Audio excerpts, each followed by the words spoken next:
Alright, so just had a really big breakthrough with this build. The board, the LED is super bright, but the board, the power boost board, finally turned up, and I had some real trouble getting it to work. Like, I couldn't figure out what was going wrong, and it was the stupidest thing. I realised that the battery that I was using, the plus and minus, was the wrong way around for the little socket here.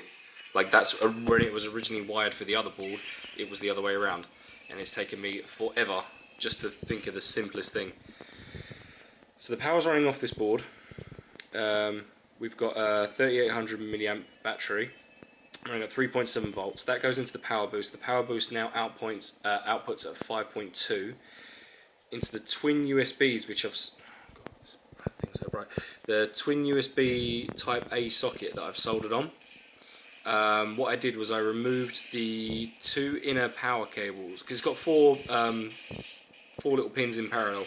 I removed the two inner pins and on the back 4 pins, and the two inner pins on the front 4 pins, pushed the 5 volt and the ground together, and soldered them into the socket, and then just grounded the outer shielding.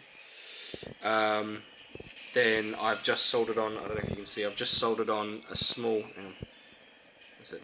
I've just soldered on a small header pin for a power switch onto this board, the back of this board here. This now runs into the screen, which was as good as it always is. I'm just running Windjammers on the Neo Geo. HDMI cable's the same. I'm going to obviously get these USB cables are far too long. This is my PS4 one, and this is like my PS Vita one, so I'm going to probably make some custom USB cables for that. I'm running into the Pi, which I've removed the Ethernet cable. Focus, there we go.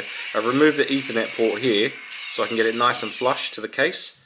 I haven't removed the 3.5mm jack because it's just more trouble than it's worth. But yep, that's gone now, so it's nice and flush at the front, give me loads of room. I'm going to mount the speaker there. Speaking of which, speaker's up, speaker's running, real nice. So obviously now it stops making noise. There we go. Yep, real nice. Which means finally I'm ready to start building the case. So I've got all my acrylic, I've got my measurements, I've got this wooden prototype, which I'm gonna now start building the acrylic case, get it painted up, get all this stuff put inside, build some USB cables, mount them inside, build a lid, mount that, attach the brackets, which I have here, clear perspex brackets. Focus, there we go. Clear perspex brackets, they're going to go through, I'm going to cut them down, glue them in, have the glue, acrylic glue, everything's ready to go. I'm now finally ready to get started building. Okay, cool. Peace.